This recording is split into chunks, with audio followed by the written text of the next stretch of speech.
सभी को सलाम, नमस्कार, आदाब, सत श्री अकाल, जय हिंद, जय भारत।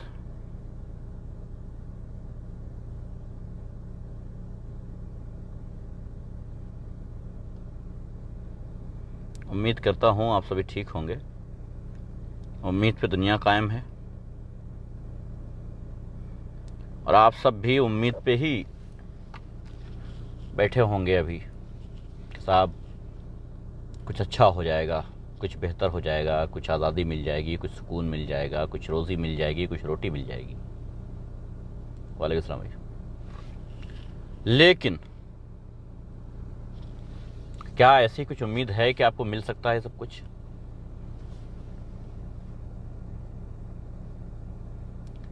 आज बहुत ही छोटे मुद्दे पे बात करूंगा, बहुत ही छोटे मुद्दे पे, इतने छोटे मुद्दे पे कि शायद आपको लगे भी कि नहीं साहब इतने छोटे मुद्दे पे तो क्या फ़ायदा इस पे बात करने से, है ना। लेकिन वो ज़रूरी है क्योंकि सवाल बहुत इम्पोर्टेंट है। सवाल बहुत इम्पोर्टेंट है। हाँ, ये भी मैंने सुना कि रेलवे के टिकट के पैसे लिए जा रहे हैं, लेकिन बड़ी समस्या है कि लिखित में जो एडवाइजरी जारी की है, लिखित में जो प्रेस वार्ता जारी की है सरकार ने, उसमें ये लिखा है कि किसी तरीके कोई पैसा नहीं लिया जाएगा, जबकि पैसा लिया जा रहा है। कौन ले रहा है पैसा? ये जिम्मेदारी किसकी है? निगरानी किसे रखना है? कोई नहीं ध्यान दे रहा है। निगरानी किसे रखना है, कौन है, क्यों है, किसी को कोई पता नहीं है। कमाल है साहब। लेकिन लिया जा रहा है, ये सच है, हकीकत है। अभी एक बेहतरीन काम किया है भारत सरकार ने, जो तारीफ के काबिल है और उसी तारीफ होनी चाहिए। तारीफ का काम क्या है? तारीफ का काम यह है कि उसने अभी शराब पर पाबंदियां हटा दी है। जी हाँ, शराब पर पाबंदियां हटा दी है। कैमरा सेट करो। आप लोगों को प्लीज़ बताएं, प्लीज़, क्या कैमरा सही समझ में आ रहा है? क्योंकि मुझे तो कैमरा सही दिख रहा है भाई। अगर आप लोगों को नहीं दिख रहा है तो प्लीज़ बताएं। बबलू शेख भाई कह रहे हैं कैमरा सही करने के लिए। अगर आप लोगों को सही नहीं दिख रहा है, कुछ साइड वाइड है तो बता दें प्लीज़, बट मुझे तो साफ दिख रहा है। वालेकुम सलाम भाई, अरशद भाई कैसे हैं? शराब जो है वो ले सकते हैं इस दौरान कोई दिक्कत नहीं आने वाली है। आपको शराब मिल जाएगी, कोई दिक्कत नहीं है। उसको आप ले सकते हैं, ठीक है। अच्छा, शुक्रिया भाई। बबलू भाई अपना मोबाइल चेक कीजिए प्लीज़ आप। खैर, वो ले सकते हैं अभी आप। भीड़ लगी है, हजारों की तादाद में शराब की दुकानों के सामने भीड़ लगी है, लेकिन मीडिया को यह नहीं दिख रहा है कि यह भीड़ लगी है और यह शराब की वजह से लगी है, और यह सोशल डिस्टेंस का भी ख्याल नहीं रखा जा रहा है। कैमरा सही कर लो आप भाई। मेरा कैमरा तो सही है, आप लोग प्लीज़ चेक करें। कुछ भाई तो बोल रहे हैं सही है, कुछ भाई कह रहे हैं नहीं सही है। अब क्या करें भाई, मुझे तो सही नज़र आ रहा है भाई। खैर, देख लीजिए आप लोग अपना अपना एक बार। ठीक है कैमरा, देखिए कैमरा था गया कि ठीक है कैमरा। खैर, भीड़ नज़र आ रही है। कुछ वीडियोज़ आई हैं, कुछ फ़ोटोज़ आई हैं, जो हज़ारों की तादाद में लोग शराब की दुकानों के सामने खड़े हुए हैं। एक खुशी की लहर है। शुक्रिया भाई। एक खुशी की लहर है कि साहब शराब खुल गई है। जिस दिन रोटी की किल्लत है, जिस दिन रोजी की किल्लत है, जिस दिन दवाई की किल्लत है, उस दिन शराब खुल गई है। ये एक खुशी का माहौल पूरे देश में हो गया है। इसके लिए दोनों लोग जिम्मेदार हैं, दोनों लोग। सबसे पहले तो सरकार है ही, लेकिन इसके बाद जो लोग लाइन में लगे हैं वो भी जिम्मेदार हैं। लेकिन इसके ऊपर कोई उंगली नहीं उठा सकता है। उंगली इसलिए नहीं उठा सकता है क्योंकि ये लोग वो हैं जो सरकार के फेवर में खड़े हो जाएंगे। ये लोग वो हैं जो सरकार की वजह से बाहर आए हैं। सरकार ने अभी तक कोई ऐसी दुकान खोलने का दावा नहीं किया है, ऐसी दुकान कोई या ऐसा कोई काम शुरू नहीं किया है जिससे किसी को 100 रुपए शाम को मिल सकें और वो जाकर के अपने घर में परचून की दुकान से सामान खरीद के अपने घर जाकर के अपने बच्चों को रोटी खिला सके। इसका इंतजाम नहीं किया गया है। गरीब के घर में शाम को रोटी रोजी का इंतजाम है या नहीं है, यह नहीं पूछा गया है। यह नहीं पूछा गया है। कमाल है साहब। लेकिन यह पूछा गया है कि आपके पास शराब है या नहीं है। नहीं है तो हम खोल दे रहे हैं, खरीद लेना। बहुत सारे तर्क दिए जाएंगे इसके ऊपर।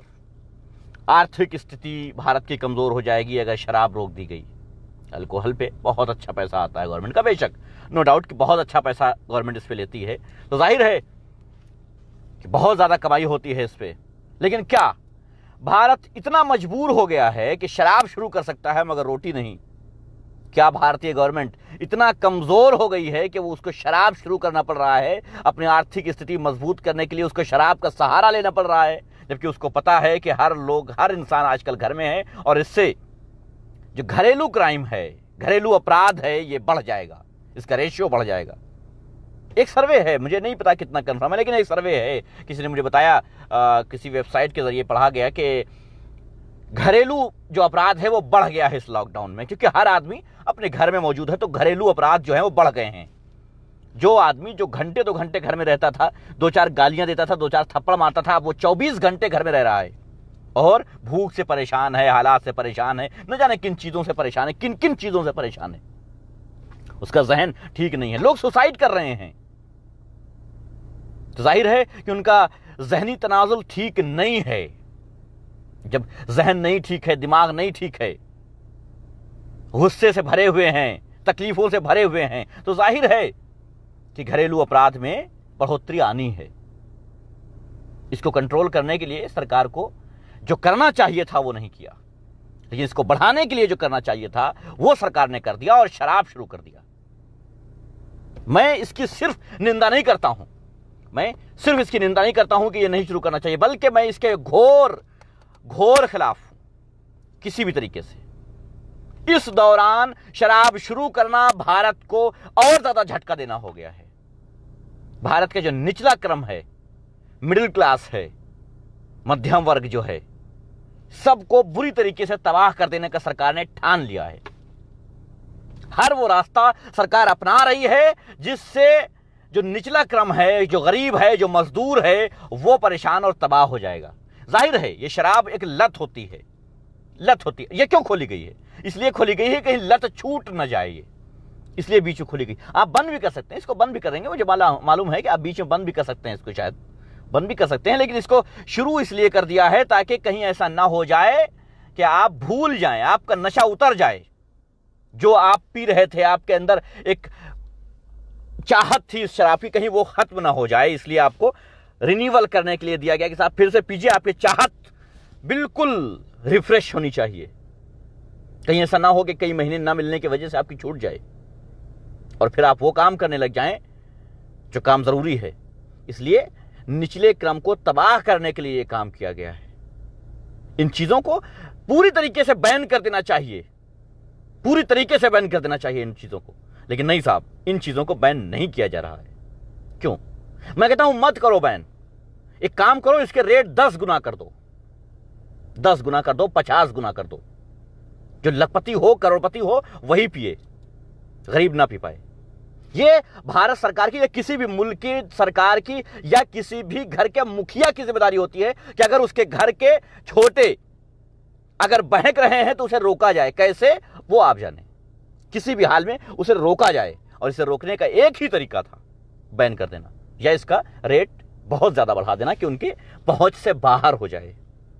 यही होना चाहिए, क्योंकि ये आपका हक नहीं है, ये आपका अधिकार नहीं है, ये आपकी जरूरत नहीं है कि साहब आपका अधिकार है शराब पीजिए, आपकी जरूरत है शराब पीजिए। यह आपकी लत बन चुकी है। बहुत सारे ग्रामीण क्षेत्रों में ऐसे भी लोग हैं जिनके घर में बिल्कुल रोटी नहीं है, घर में शाम को रोटी नहीं। वो दिन भर काम तो करते हैं लेकिन शाम को घर आते हैं तो पी के आते हैं। इधर उनकी पत्नी इंतजार कर रही होती है बच्चों के साथ कि वो कमा के आएगा और रोटी लेकर के, अपना रोटी लेकर के इंतजाम करके आएगा तो रोटी घर में बनेगी और बच्चों को खिलाएंगे। लेकिन जब वो आता है तो पता चलता है वो शराब में सारा पैसा बर्बाद करके आ गया है। ये सच है। ये ग्रामीण क्षेत्रों में जाइएगा, आपको हजारों की तादाद में ऐसे मामले मिल जाएंगे। इसको रोकने की जरूरत थी, इसको संभालने की जरूरत थी, इसको रोकने की जरूरत थी, इसको बैन करने की जरूरत थी कि ऐसे हालात ना पैदा हो। अगर 100 रुपए कोई मजदूर कमा रहा है तो 100 रुपए वो घर पे खर्च करे। इसके लिए प्लान करना चाहिए था, इसके ऊपर विचार करना चाहिए था, लेकिन सरकार ने ये नहीं किया। जो करना चाहिए था वो सरकार ने नहीं किया और एक बार फिर सरकार ने वही कार्य किया है जो निचले क्रम को तबाह करता है। सरकार लगातार ऐसे दांव खेलती जा रही है, सरकार लगातार ऐसे काम करती जा रही है जो बहुत ही घिनौने हैं, जो बहुत ही घटिया हैं और देश को तबाह करने के काम आते हैं। सरकार का एक प्लान ऐसा नहीं है, सरकार का एक कार्य ऐसा नहीं है जो देश को आगे बढ़ाने का काम करता हो, देश के निचले क्रम को उठाने का काम करता हो। ऐसा कोई काम सरकार द्वारा नहीं किया जा रहा है। सरकार ये भी कह रही है कि साहब हम टिकट नहीं लेंगे, लेकिन सरकार देख भी रही है कि टिकट लिए जा रहे हैं और कह रही है कि साहब कौन ले रहा है टिकट, लेकिन ये नहीं बता रहे हैं कहां से आ रहा है, क्यों ले रहे हैं, क्यों कैसे ले रहे हैं। किसी रेलवे अधिकारी में इतनी हिम्मत नहीं है कि सरकार को चैलेंज कर दे कि साहब तुमने नहीं लिया है मगर हम टिकट लेंगे, हम टिकट देंगे। नहीं कर सकता कोई भी हो। अगर सरकार ने मना कर दिया है कि टिकट नहीं पड़ेंगे मतलब नहीं पड़ेंगे, तो फिर टिकट बेचे कैसे जा रहे हैं? इसका जवाब कौन देगा? सत्ता में कौन है? इंक्वायरी किसे करनी चाहिए? जानकारी किसे लेनी चाहिए? दंडित किसे करना चाहिए? किसी के पास कोई जवाब नहीं है। मतलब एक तरफ तो ये भी कहे जा रहे हैं कि साहब हमने तो नहीं लिया ना, हमने मना कर दिया, हमने मना कर दिया, हम नहीं लेंगे, लेकिन हो भी रहा है वही काम। अभी तेजस्वी यादव ने एक ट्वीट किया है कि नीतीश सरकार को 50 ट्रेन का खर्चा हम देंगे, 50 ट्रेनों का खर्चा हम देंगे बिहार वासियों को लाने के लिए। तेजस्वी यादव का यह ट्वीट है कि 50 ट्रेनों का खर्चा हम देंगे, टिकट जो भी होंगे उसके वो मैं दूंगा, उसका खर्चा मैं दूंगा अपने बिहारियों को अपने बिहार लाने के लिए। अगर टिकट नहीं पड़ रहे हैं तो फिर ये क्या है? इसका मतलब टिकट पड़ रहे हैं। कई टिकट भी आए हैं, फोटो जो लोग भेज रहे हैं। कहीं बताया जा रहा है कि साहब 50 रुपए ले जा रहे हैं, कहीं बताया जा रहा है 100 रुपए ले जा रहे हैं, कहीं बताया 200 रुपए ले जा रहे हैं, कहीं बताया जा रहा है पूरा टिकट, कहीं बताया जा रहा है आधा टिकट। लेकिन कहीं ना कहीं ये कालाबाजारी चालू है, ये कालाबाजारी हो रही है, ये सच है। लेकिन इस कालाबाजारी पर कब सवाल खड़ा होगा? जब सबको टिकट बेच दिया जाएगा, उसके बाद इसको 1 मिनट में फौरन कार्रवाई करनी चाहिए। जिस रेलवे स्टेशन पर एक भी टिकट बेचा गया है वहां फौरन कार्रवाई करनी चाहिए थी, लेकिन वहां पर फौरन कार्रवाई ना कर करके उसको सिर्फ ट्वीट से खेला जा रहा है कि साहब हमने तो मना कर दिया है, हम तो नहीं ले रहे हैं। वो कह रहे हैं साहब तुम ही ले रहे हो। ये ट्विटर पे खेला जा रहा है।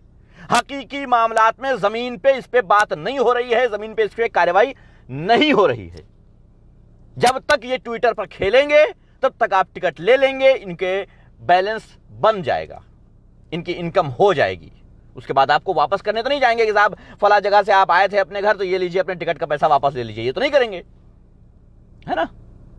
जाकर के रेलवे स्टेशन पे आप खिड़की पे टिकट खरीद रहे हैं तो क्या आपके घर पे आकर के पैसा देगी सरकार कि साहब आपने टिकट खरीदा था, ये वापस लीजिए? सरकार ने कोई टिकट नहीं बेचा है, नहीं ना।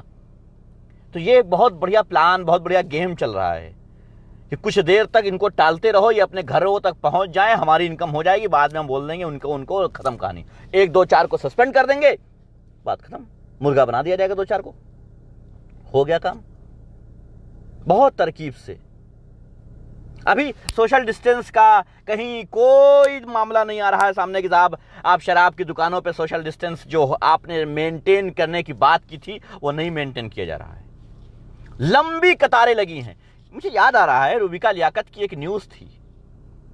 न्यूज यह थी कि बैंक के सामने 1 किलोमीटर तक लाइन लगी है, लेकिन सोशल डिस्टेंस का वो भरपूर फॉलो कर रहे हैं, सोशल डिस्टेंस वो भरपूर फॉलो कर रहे हैं। यानी 1 मीटर की 1.5 मीटर की दूरी पे खड़े हैं, इस वजह से 1 किलोमीटर लंबी लाइन लग गई। लेकिन क्यों लगी ये लाइन? नोट क्यों चाहिए इनको? नोट से भी कोरोना हो सकता है, ये नोट नहीं लेने चाहिए इनको। कोरोना को क्या ऐसे रोकेंगे? दुनिया भर की बातें वो कर रही थी, जाहिल कहीं की। दुनिया भर की बातें बता रही थी कि बैंक में रुपए लेने क्यों गए ये लोग, नहीं लेना चाहिए इनको। उस जाहिल से, उस गंवार से पूछो कि वो नोट नहीं लेते तो खाते कैसे? तुम्हारे बाप आकर के उनको खाना खिलाते? लेकिन हां, आज वो नजर नहीं आ रही है कि आज पूछे कि ये लोग लाइन में शराब के लिए क्यों लगे हैं, सरकार ने शराब क्यों खोल दिया है? क्यों भाई? आज कौन पूछेगा कि शराब की दुकानें क्यों खोली गई हैं? नोट लेने से कोरोना फैलता है और शराब के लिए लाइन लगाने से कोरोना नहीं फैलता है। कमाल है। शराब को क्या कहना चाहते हो? कोरोना से लड़ने वाली दवाई है वो। सोशल डिस्टेंस का भी कोई ख्याल ना रखा जाए, कोरोना हो ही नहीं सकता अगर शराब पी लिया। रही यही है। अगर यही है तो क्या तुम ही दुनिया में एक ऐसे इंजीनियर हो, एक ऐसे साइंटिस्ट हो, सॉरी एक ऐसे साइंटिस्ट हो जो तुमने पता लगा लिया है, बाकी दुनिया के लोग बेवकूफ बैठे हैं। दुनिया के सारे साइंटिस्ट फेल हैं हमारे यहां के इन शराबियों के आगे, सीधी सी बात। और भाई जो शराब पीता है उसे शराबी ही कहा जाएगा, इसलिए चिंता ना करना। अगर आपको लगता है कि आपको गलत कहा जा रहा है तो यह सच है। अगर आप शराब पीते हैं, अगर मैं सिगरेट पीता हूं तो मुझे स्मोकर कहा जाएगा, तो इसलिए अगर आप शराब पीते हैं तो आप शराबी हैं।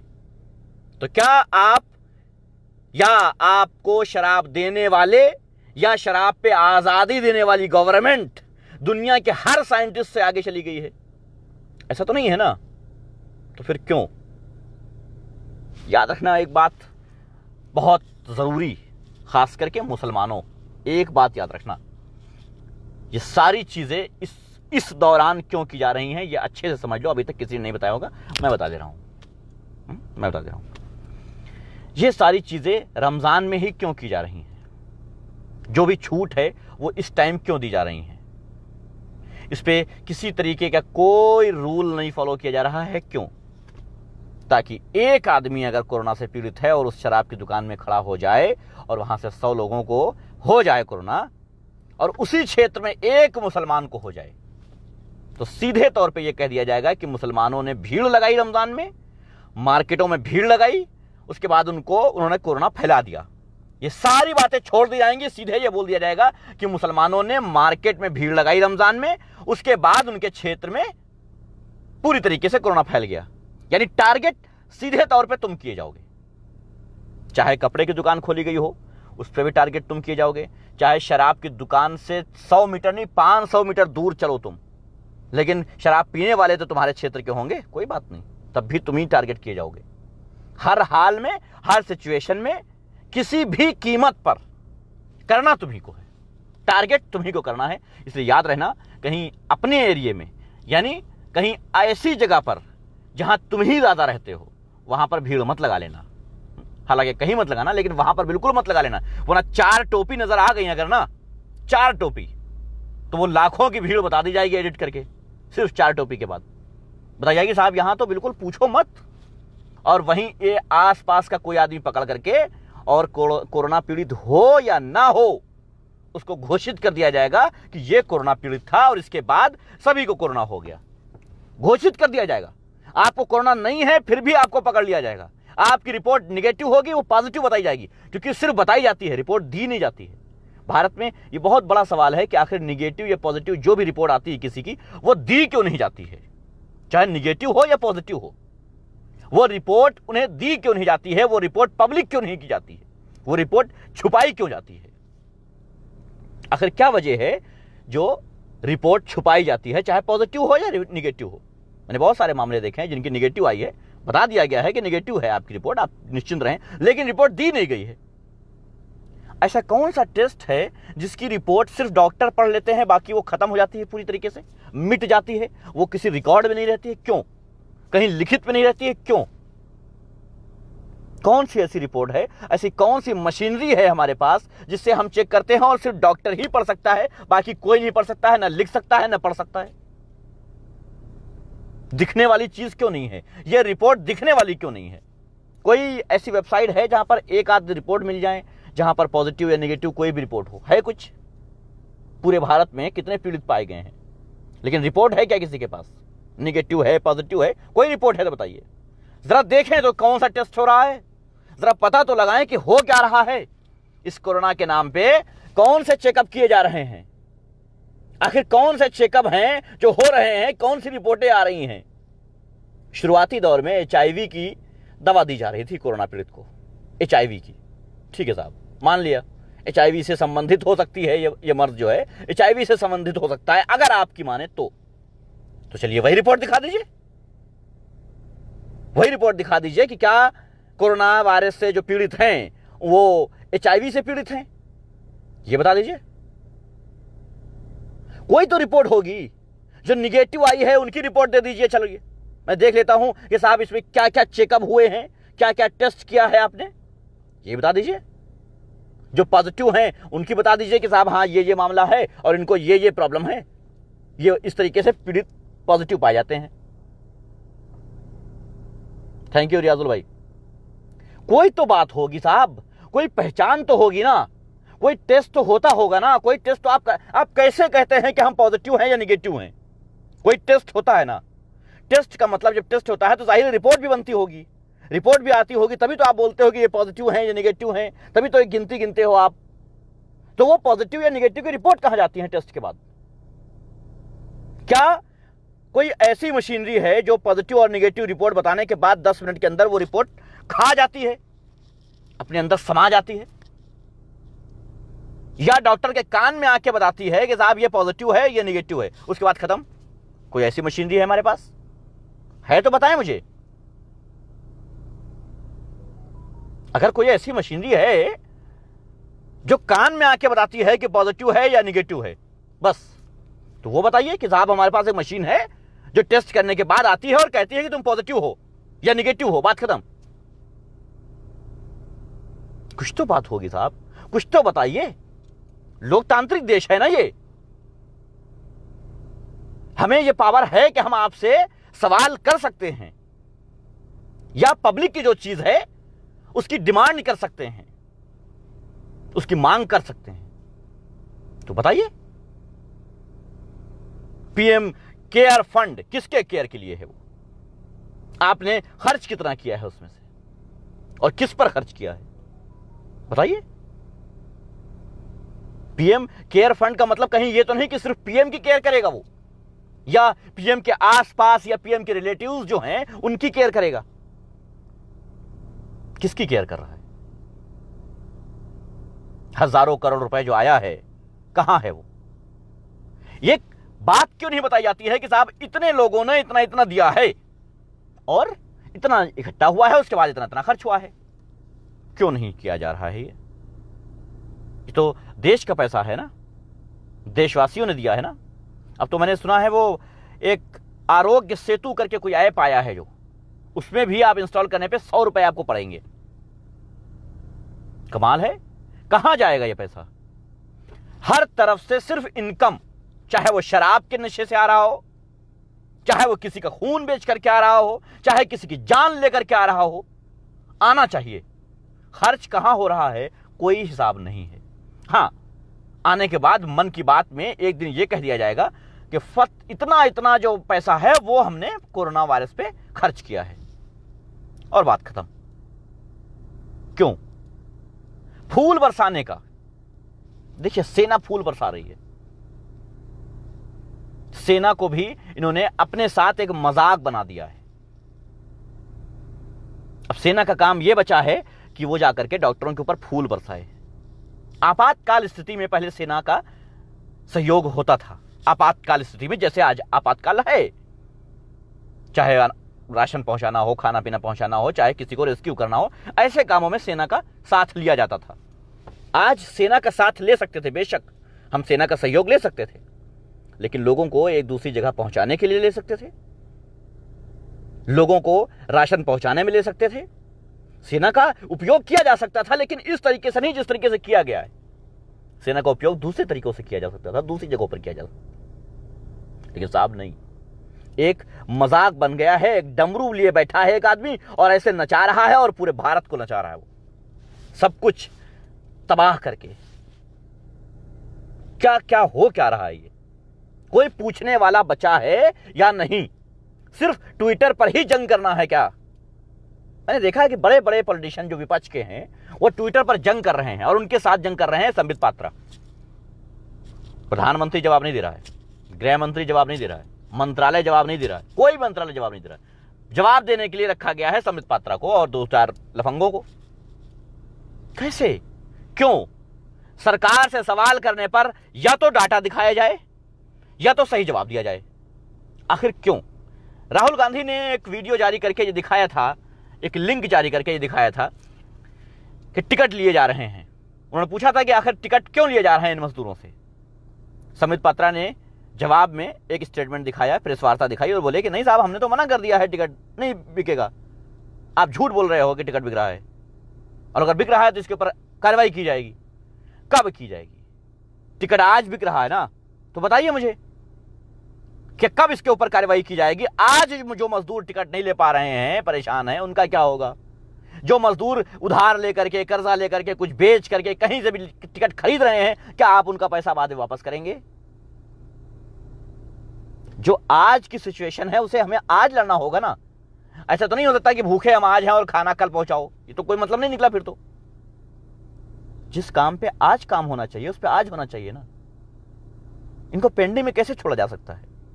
प्यास आज लगी है मगर साहब पानी आज नहीं देंगे, पानी कल तक पहुंच जाएगा, ये क्या मतलब होता है?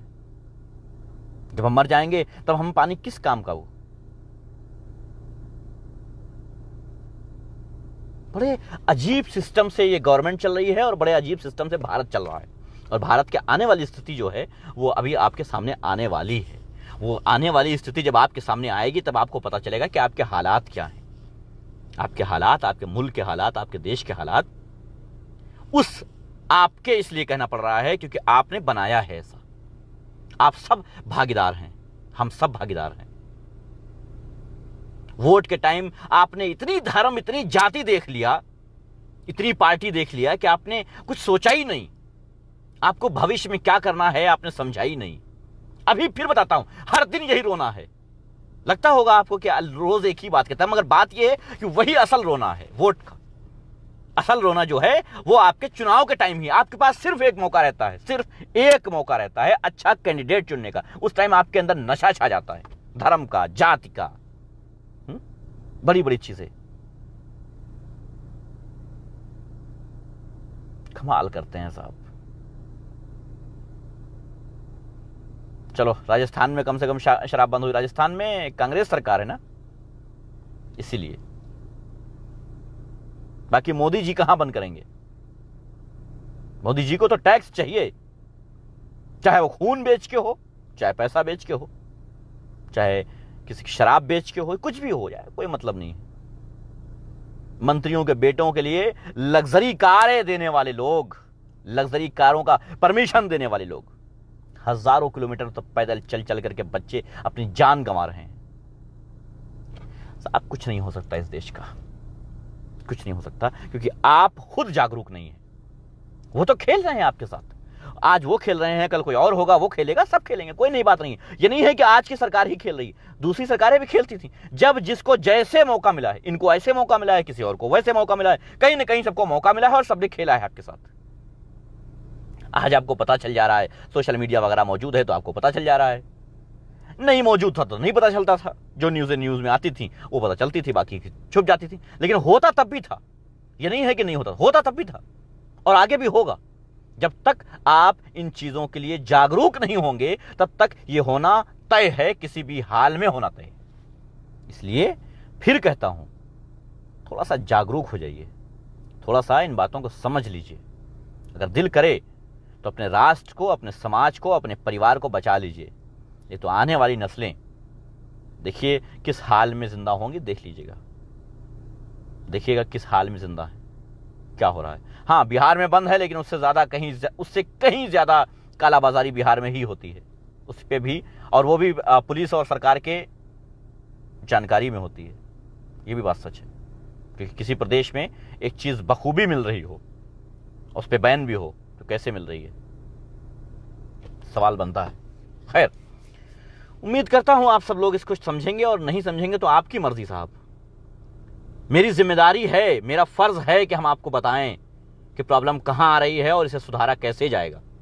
ये मेरी जिम्मेदारी है, लेकिन उसको पूर्ण रूप से सुधार देना ना ही मेरी जिम्मेदारी है और ना ही मैं कर पाऊंगा। जाहिर है, जब तक सबका साथ नहीं होगा तब तक हम किसी भी तरीके से इन चीजों पर कोई रोकथाम नहीं कर सकते हैं। शुक्रिया निजाम भाई। किसी तरीके से कोई बात पे हम रोकथाम नहीं लगा सकते हैं जब तक आप सब एक साथ नहीं खड़े होंगे। 1000 मर्तबा कहा है। देखता हूं यूपी के चुनाव 2022 में हैं, देखता हूं यूपी के लोग कितना जागरूक हुए हैं। आपके सामने नोटबंदी भी रही है, आपके सामने जीएसटी भी रही है, आपके सामने लॉकडाउन भी रहा है, आपके सामने कोरोना भी रहा है, आपके सामने बहुत सारी ऐसी चीजें रही, लाखों ऐसी चीजें रही हैं। पूरी फेहरिस्त है आपके पास, यूपी वालों के पास। देखता हूं आप कितने अच्छे विधायक बनाते हैं। मुख्यमंत्री की बात नहीं कर रहा हूं मैं, कितना अच्छा विधायक चुनते हैं आप अपने क्षेत्र से, इसको देखता हूं। पता चल जाएगा कि आप कितने जागरूक हुए हैं। अभी 2 साल बाकी है और इस 2 साल में भी मैं बैठने वाला नहीं हूं, लगातार आपको जागरूक करता रहूंगा। उसके बाद देखूंगा कि क्या रिजल्ट होता है, और यकीन जानिए 2022 तक देख रहा हूं, उसके बाद आप अपने रास्ते और हम अपने रास्ते। जाहिर है इतना फालतू तो नहीं हूँ, है ना। 2022 तक ही है। 2022 के बाद जो सिचुएशन होंगे, क्योंकि 2022 के बाद जो सिचुएशन होंगे वो कंट्रोल में नहीं होंगे। भारत के हालात जो होंगे वो 2022 के बाद, यानी अब से 2 साल के बाद कंट्रोल में नहीं होंगे। 2024 में चुनाव होगा या नहीं होगा, इस पे बाद में विचार होगा। 24 में चुनाव होना भी है या नहीं होना है, इस पे बाद में बात होगी। लेकिन 2022 का जो चुनाव है उसमें आप कितना जागरूक हैं वो तय करेगी आगे का माहौल।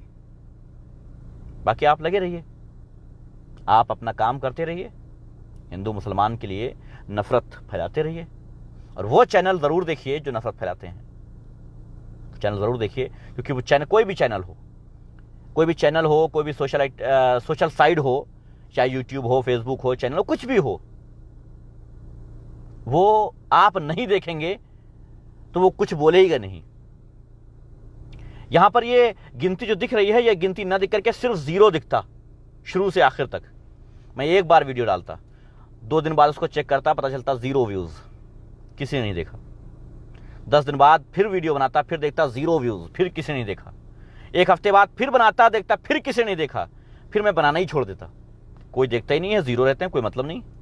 एक आदमी तो ऐसा होता जिसके पास मेरी बात पहुंच जाती, नहीं है तो नहीं बोलूंगा, क्या फायदा। जब मुझे खुद बोलना हो, खुद सुनना है, तो मैं अकेले समझ लूंगा। जब मैं देखता हूं कि लोग सुन रहे हैं, तब ये सोचता हूं कि चलो भाई लोग सुन रहे हैं तो बताना अपना फर्ज है, तब बोलता हूं। इसी तरीके से सारे यूट्यूब चैनल, फेसबुक चैनल या टीवी चैनल सब ऐसे ही हैं। आप उनको सब्सक्राइब करते हैं, आप उनको देखते हैं, तब वो नफरत फैलाते हैं। आप उनको अनसब्सक्राइब करें, आप उन्हें अनफॉलो करें, आप ना देखें, चाहे दुश्मनी में हो या दोस्ती में हो, चाहे गुस्से में हो या प्यार में हो, ना देखें, तब वो नहीं करेंगे। जिस दिन किसी चैनल का 0 व्यूज आया ना, उस दिन वो चैनल लॉक हो जाएगा, बैन हो जाएगा। पता है आपको, बैन हो जाएगा।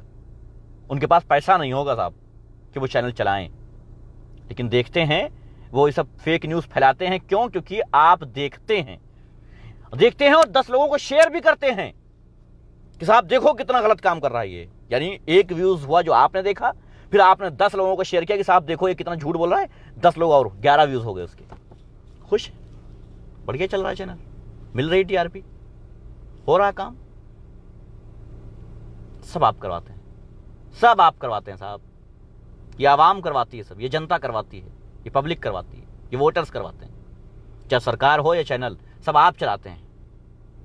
ये अलग बात है कि आपके पास मौके कम होते हैं,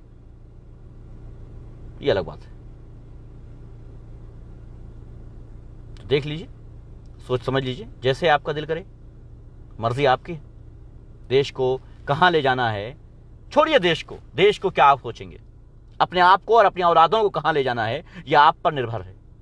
अब आप देखिए अपनी औलादों को कहां ले जाना है, किस हाल में। जो बहुत सारे मिडिल क्लास ऐसे लोग हैं जो कहते हैं साहब बाहर जाना चाहते हैं। पूछा क्यों? बोले नहीं साहब, हालात बहुत बुरे होने वाले। बदलिए इन हालातों को, ये मत कहिए कि हम देश छोड़ देंगे, बदलिए इन हालातों को। कोशिश करिए, कदम से कदम मिला करके चलिए, कुछ भी नामुमकिन नहीं है। 1984 में, 82 या 84 में 2 सांसद थे भारतीय जनता पार्टी के, अटल बिहारी वाजपेयी और लाल कृष्ण आडवाणी, 2 थे। लेकिन ये रुके नहीं, ये डरे नहीं, ये हटे नहीं, ये हारे नहीं, ये बढ़ते रहे। आज 302। क्यों? क्योंकि ये रुके नहीं है। ये नहीं कहा साहब 2 ही तो हैं, छोड़ो भाई हम नहीं लड़ेंगे, कि जाके कांग्रेस में शामिल हो जाएंगे, खत्म करो किस्सा, है ना। ये नहीं कहा कि हम जाके कांग्रेस में शामिल हो जाएंगे, भाई 2 ही तो हैं, हम लोग क्या कर लेंगे। नहीं, लगे रहे उसमें। इनको पता था कि 2020 आएगा, जरूर आएगा। वैसे ही आप भी पता कर लो कि 2030 आएगा, 2025 आएगा, किसी भी हाल में आएगा। वो निर्भर करता है कि आप कैसे लाओगे, क्या आएगा उसमें, ये सोच लो बस। बाकी सब ठीक है, कुशल मंगल है। चलिए, थैंक यू, शुक्रिया आप सबका, बहुत बहुत शुक्रिया, धन्यवाद। अपना ख्याल रखें, पड़ोसियों का ख्याल रखें, शराब पीते रहें, भारत की अर्थव्यवस्था में भागीदार बनते रहें, शराब पीते रहें। और माननीय नरेंद्र मोदी जी, आपसे रिक्वेस्ट है कि देश हित में आप भी पिया करें। कम से कम नहीं ज्यादा महंगी तो 40 रुपए की थैली तो पिया ही कीजिए, ठीक है, बहुत जरूरी है। देश हित में कम से कम 40 रुपए वाली थैली तो पी सकते हैं ना, देश की अर्थव्यवस्था में भागीदार बनने के लिए। 40 रुपए वाली थैली मंगा लीजिए। वैसे भी आप किसी गरीब माँ के बेटे हैं तो आपके पास तो पैसा है नहीं पीने के लिए, तो आप मंगा लीजिए 40 रुपए की थैली किसी गांव से, किसी देसी शराब के ठेके से मंगा लीजिए और पी लीजिए। ठीक है जी, बिल्कुल मोहम्मद भाई, सही कहा आपने। इंदिरा जी ने अपने सांसद का इस्तीफा लिया था। ठीक है, तो प्रधानमंत्री जी इतनी रिक्वेस्ट मान लीजिएगा, कुछ मानिए मत मानिए, लेकिन ये 40 रुपए देश हित में जरूर दीजिएगा शराब पी करके। बाकी सब कुशल मंगल है। धन्यवाद।